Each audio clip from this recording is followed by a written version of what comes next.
sometimes when you read these studies and you're like, well, we had people like track a ball moving back and forth on a screen, and then, we saw how long before they gave up. And I was like, give up earlier. That's a stupid thing to spend time on. Like, I want them to give up. What is your thesis about what's going on with our attention? I'm coming to this as a skeptic, so it's a kind of antithesis, right? The thesis that everyone sort of intuitively thinks, and that I intuitively thought as well, which is our attention spans are getting shorter, can't be right. And I guess one thing that struck me as I was working through this was that we actually say two things about our unhealthy relationship with technology. One is that it's doing cognitive damage and it's making it impossible for us to focus on anything. And then we also say that it's polarizing us, and that we're kind of sorted into separate worlds, and now we almost inhabit separate epistemological spaces. And I don't think people have noticed that those are contradictory stories, because the more that people get polarized, this is true politically, this is true culturally, the more they are in niches, like small fandoms for like a K-pop band, or, the more they're in like political niches like QAnon, those people are deeply obsessive. And so the more that we're like sorted out into, micro tribes, the more we become obsessive and avid rather than sort of checked out and unable to focus on anything. So weirdly, the age of distraction is also the age of obsession. Oh, that's such an interesting juxtaposition. I want to talk about this potential moral panic that we're facing around attention. And before we dive into it, I'm just curious about like what piqued your interest in the topic of our attention and what claims it. It's such an unusual topic for a historian to take on. As a historian, it's hard not to immediately think, we've had this discussion rather a lot before. I mean, I know it always feels new and fresh and urgent, and it certainly feels that way, including to me. But, I know that there's been round after round after round of the attention crisis with people saying things that sound shockingly modern, but saying them in the 18th century. And it's not obvious what to take from that. It doesn't mean that the attention crisis isn't real, but I found that it was resonating with things that people have been worried about kind of throughout informational modernity. That's what made me want to think through this. Well, take us back to the past a little bit. Like, what were the attention suckers of prior eras? I'm thinking, like, did people think books were a problem? Yeah, they thought novels were a problem. So what's really funny is that the measure of our attentional failures today, which is canonically expressed as our inability to read long novels, especially war and peace, those were the objects of attention panic back then.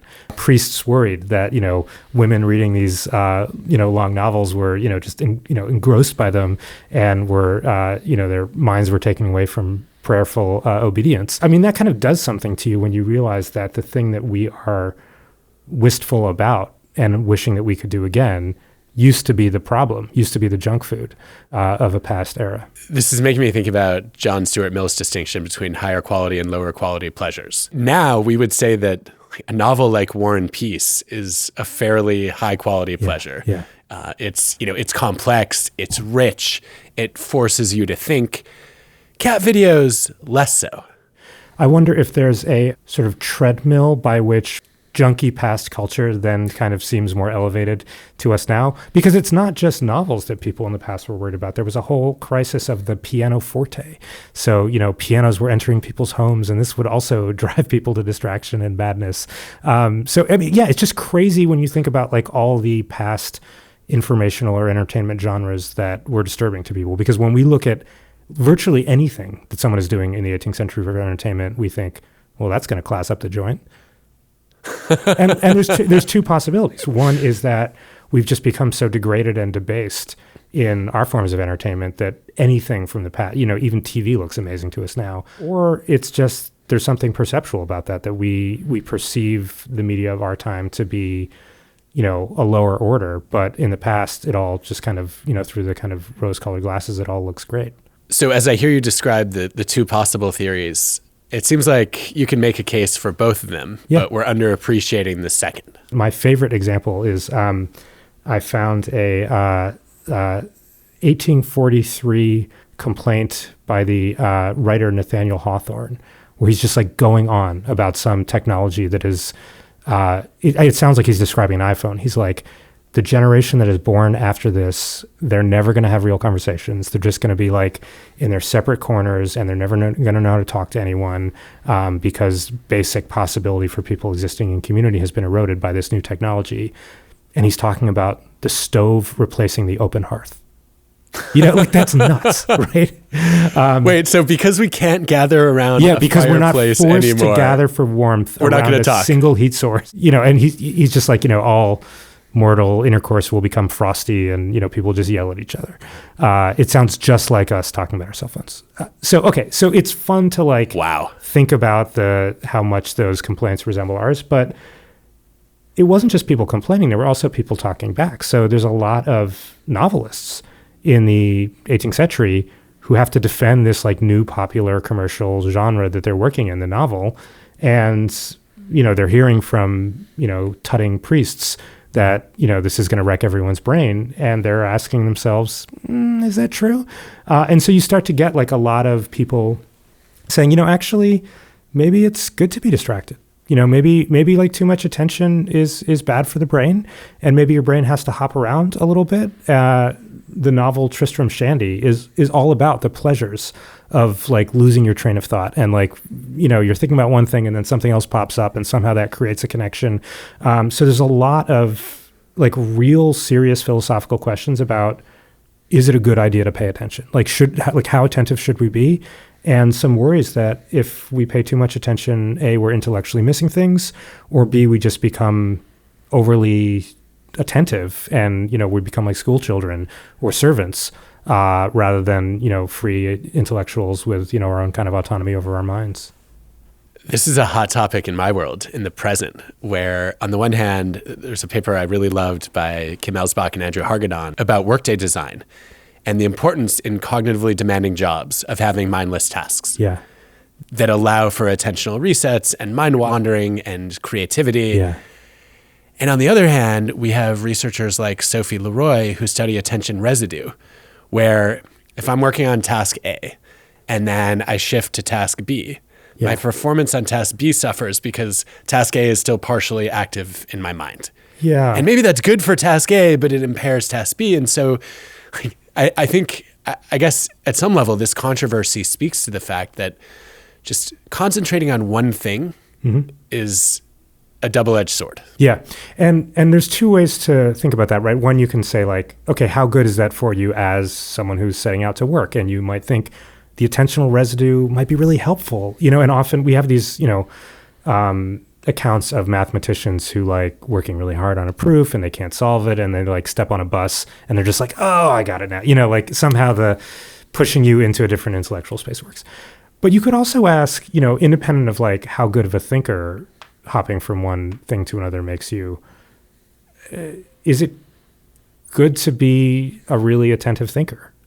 Or might you, just as a subject for other reasons other than like your intellectual success, need some kind of protection? And there's a lot of people by the 19th century get really worried that capitalism is demanding a just sort of machine-like focus of people, and that's not fair, right? That like employers shouldn't get to fix your mind on one thing. And weirdly, we have this like concern about, huge concern about ADHD now, but the like hot diagnosis of the 19th century was something called monomania.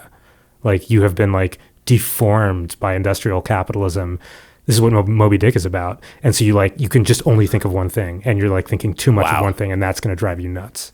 Oh, what a great problem to have in the 21st century. Yeah, it's interesting, right? And the concern there is like, yeah, maybe that's good for your employer. Like maybe that makes you a good worker, but it makes you screwed up in the head. Like it's not good for your life. It strikes me that another variation on that theme is that at some level, if your employer gets the best of your attention, what's left for your family and your friends? The model there is like, you have a certain amount of attentional resources. Those are extracted in the workday. And then you come home and like all you've got left is like drinking a beer and going to sleep. I think there's some good news on that front, which is for a number of years in psychology, the ego depletion model of willpower was popular.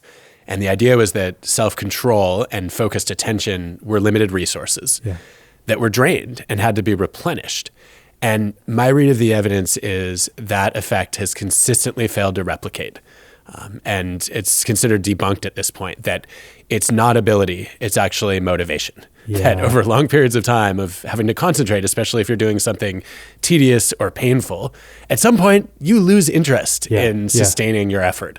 And at that point you disengage. But if there's enough desire, then you can basically reboot your focus. That seems intuitively right to me. Like I can think of times when I've had a sustained interest in something and like I don't burn out on it. And I can think of things where I have zero interest and I burn out within 2 hours.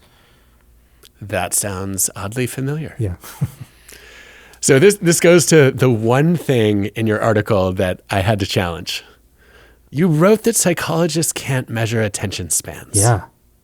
And I beg to differ because tell me about that. In 2024, there was a meta-analysis, a study of studies of attention spans over time.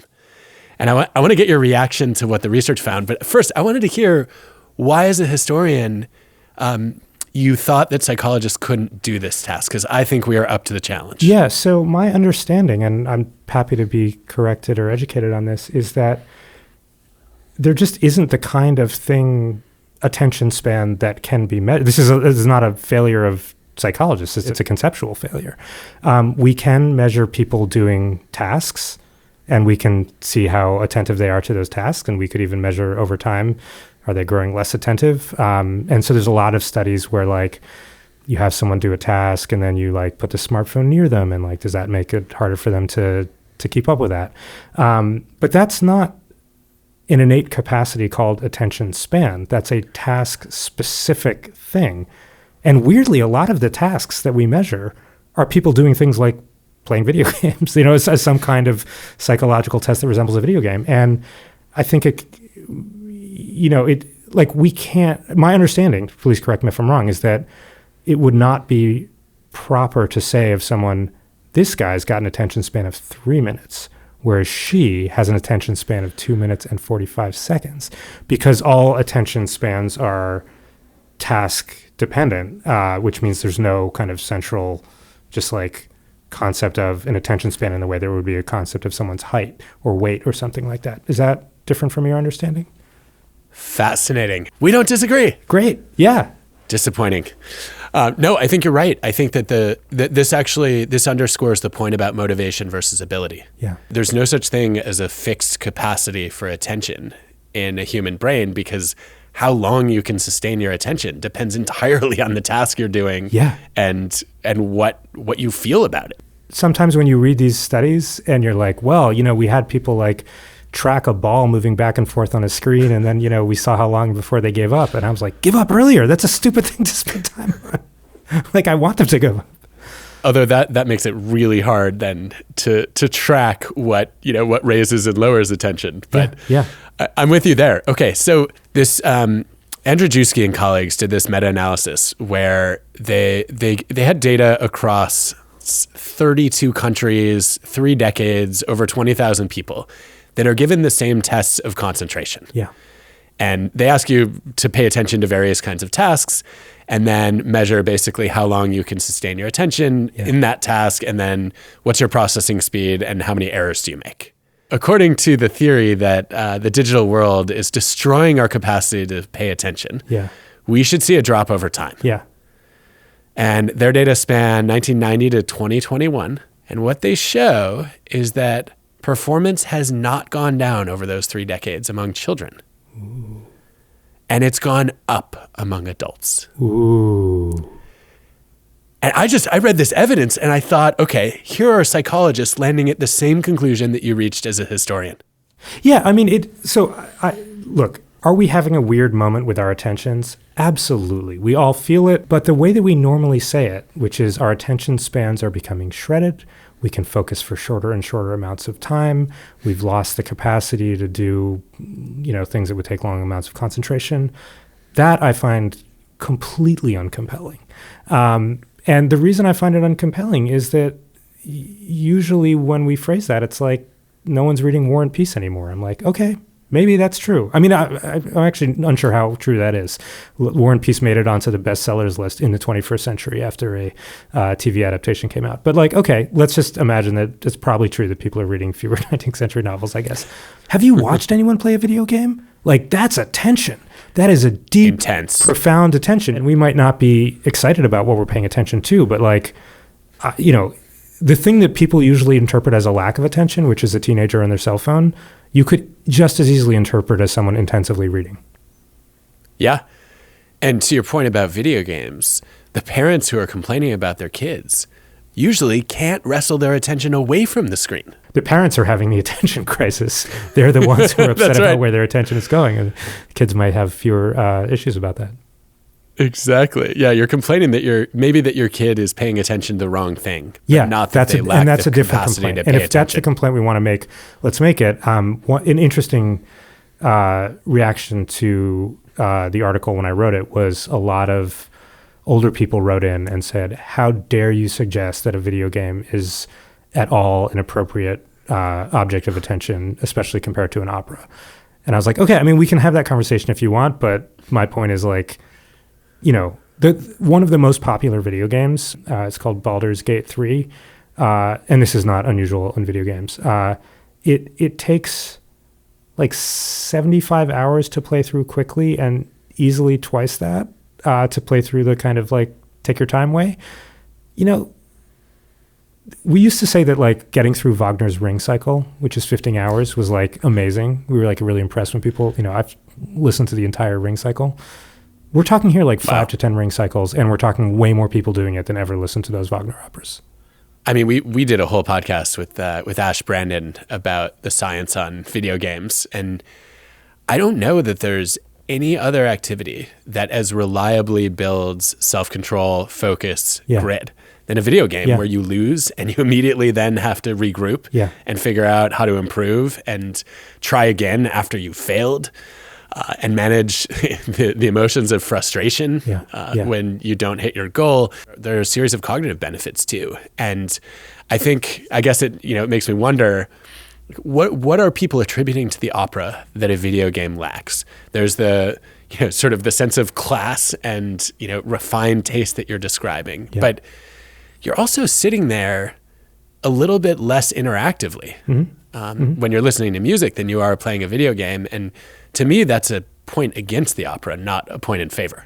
It's genuinely unclear how interactive our art should be, right? Because you can make the argument, I want art that gives very little, like a poem, right? So like you have to put in a lot to make that work in your mind. And there's a great joy in that.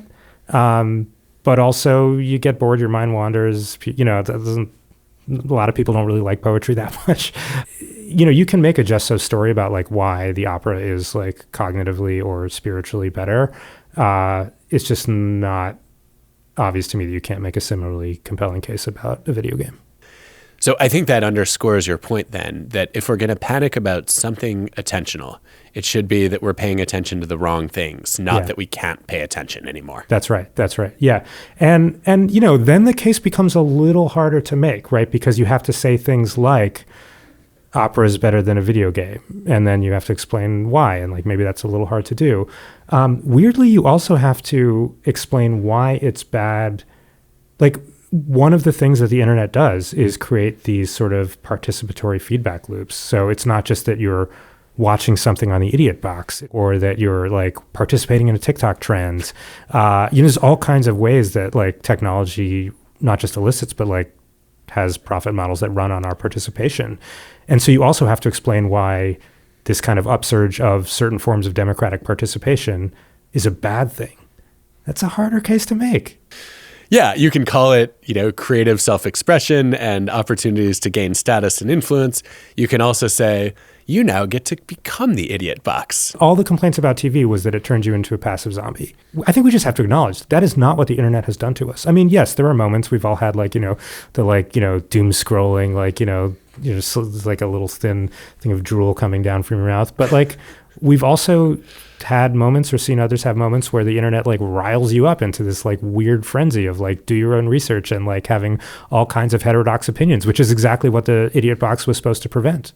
It's such an intriguing way to reframe and rethink the conversation we're having about attention. We talked about novels earlier. Yeah.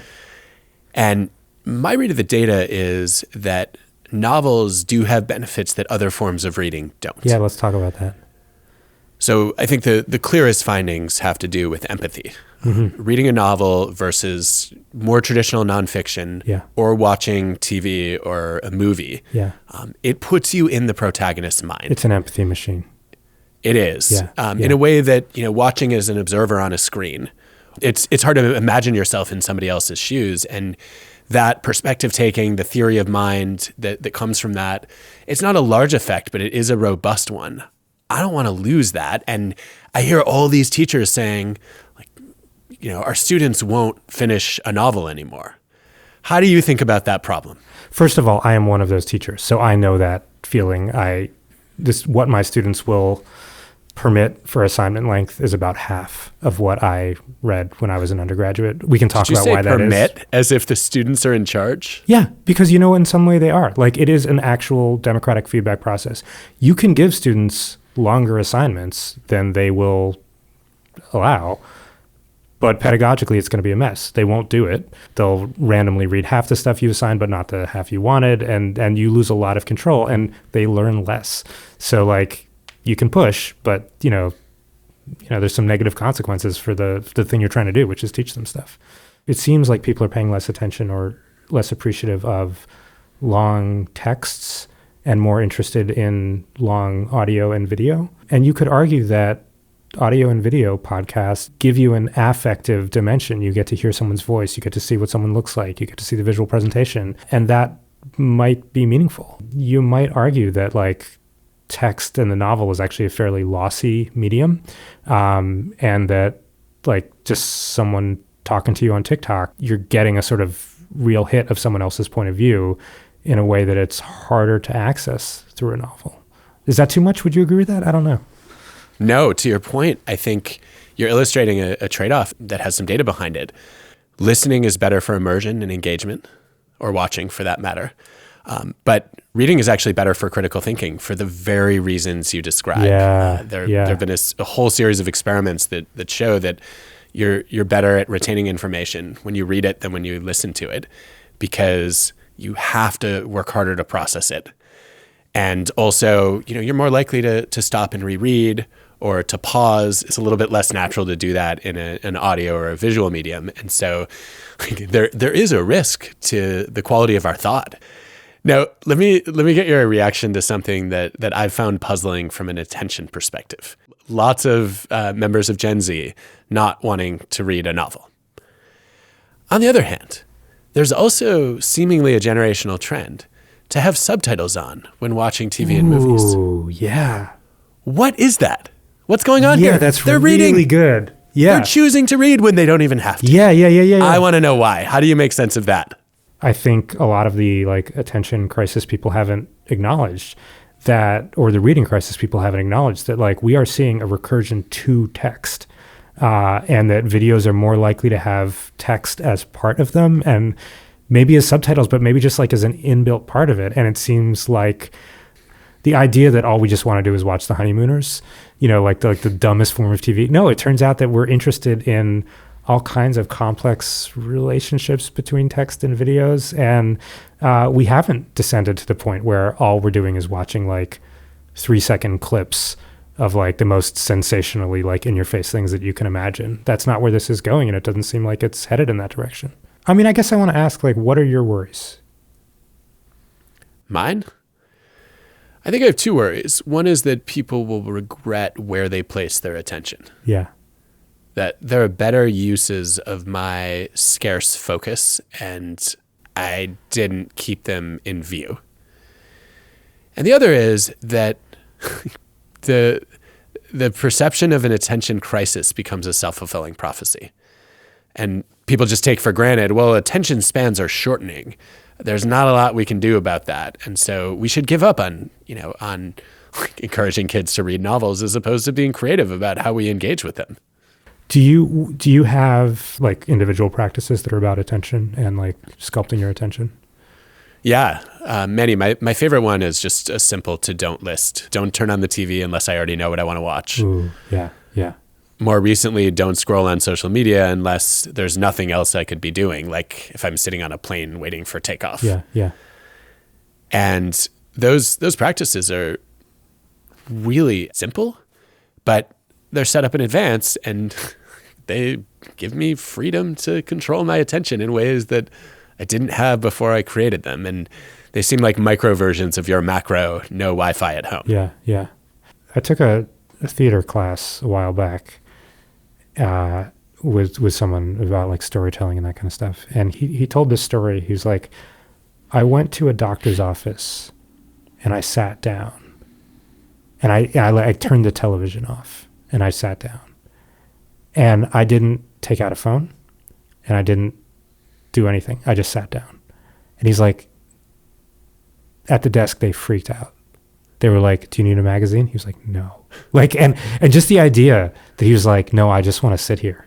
I just want to sit here and think thoughts was like very like upsetting enough that other people felt like they had to mobilize around it. And I've thought about that a lot. I'm like, oh, is this a moment? I was like, I'm waiting for someone. It's fascinating to think about like, people being troubled by the fact that you might just like, be willing to sit there and let your mind wander or let your attention go wherever it goes. Yeah, yeah. Okay, so Daniel, just zooming out a little bit, we were talking about what may be a moral panic. Yeah. I think more likely than not, overblown. Like attention is not a crisis, at least in the way we're talking about it. I feel fairly confident in that thesis, like 68%. So it's going to get really. We got more than really 2/3. fast. Keep going. Yeah. Yeah. That's real conviction for me.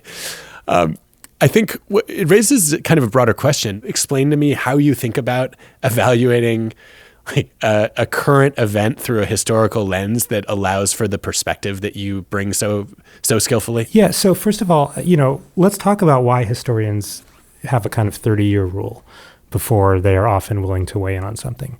It's partly because it takes a while for all the documents to shake out and the things to get declassified. Although, at the rate things are getting declassified now, we shouldn't be able to do anything before the 60s. So it is more for the deeper reason, which is that the present always feels so emotionally gripping that it's just really hard to separate the deep feelings of urgency that you have from any kind of analysis. So, like, are we in a panic? I mean, there's a lot of things that we're really concerned about. And the question is, are they panics? Panic is usually the term we use for like, well, we got a little overexcited about that one, didn't we? Or are we in an emergency? In which case, freaking out is exactly correct. I mean, if you were asking me, I would say, okay, climate change, that's an emergency. Short attention spans, that's a panic. But other people clearly feel differently. So I think the question that you have to ask, which is hard to do, is to be like, all right, like, what are the things that I'm worried about? Let me just like take each of them one by one. Let me like try to produce the counter argument. If I were like paid to like argue the other side of it, what would I come up with? And could I come up with something that actually now that I've done it, said it out loud, sounds compelling to me? Because I started with this attention crisis thing feeling exactly the same feelings that the people I'm arguing against still continue to feel. Like, wow. I have all those instincts. I would have said every single one of those things, and because that's how it feels. And that's part of like what it is to live through a panic, is to just have a kind of intuitive and urgent sense of rightness about like a set of propositions, which retrospectively you're like, ooh, maybe these weren't so correct. So you really just like, you just took the null hypothesis seriously. Yeah. Like instead of straw manning it, you really went with the steel man and changed your mind along the way. Yeah. Yeah. No, that's exactly right. Yeah. Yeah. I mean, one thing the past is really good at, one thing that is cool about being a historian is that it allows you to look at a like maybe similar situation without the same overriding sense of what is clearly right and what is clearly wrong. And so that sometimes can give you a helpful perspective. Okay, so let's take an example. This is not my view, disclaimer. Great, okay. But I think I know people in Hollywood who would subscribe to this view. So comic books were on your list of things that people freaked out about once upon a time. And then we decided, probably not that big of a deal. And yet, some of my Hollywood friends would say, no, the second order consequence of comic books is that they gave us Marvel movies and ruined cinema. And we underreacted. Yeah, I mean, the comic book, what is, by the way, interesting about the comic book thing is that there was a guy called Frederick Wortham who wrote a book called The Seduction of the Innocents in 1954. That was like the anti-comic book. We've now had, decades with comic books, and of all the things that make us dumb and awful, like comic books seem pretty low on the list. And so it seems silly. If you go back and look at what Frederick Wortham was complaining about, he was complaining about the racism in comic books. He was like, these things are crazy. And he was not wrong about that. And so, like, looking back on that, you're like, okay, like the medium itself wasn't really the problem.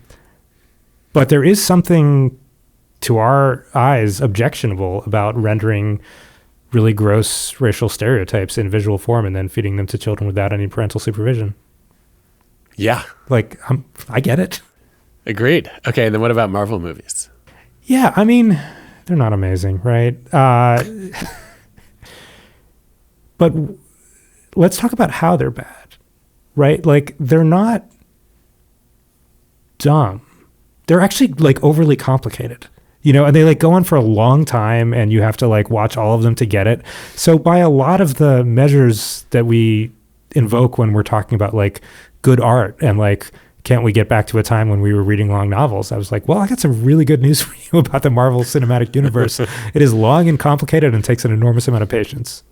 And has all kinds of like complex illusions, because then you have to be like, okay, well, the comic book version says this, and then the filmic version says that, and then Sony Pictures did it like this, and all the Spider-Man movies are like jammed together because of multiverse, and now they're like making like knowing jokes about intellectual property when they're like combining the different Spider-Mans.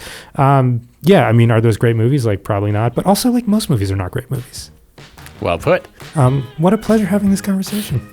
Oh, this was a joy for me. Daniel, I can't thank you enough for joining. Your mind is every bit as riveting as I thought it would be, and maybe even more so. You are being totally flattering, but it's really good to talk about this stuff. My biggest takeaway from Daniel is that we have not lost the capacity to pay attention. What's shifted is our motivation. It's not that we can't focus. It's that we're interested in focusing on different things than we were in the past.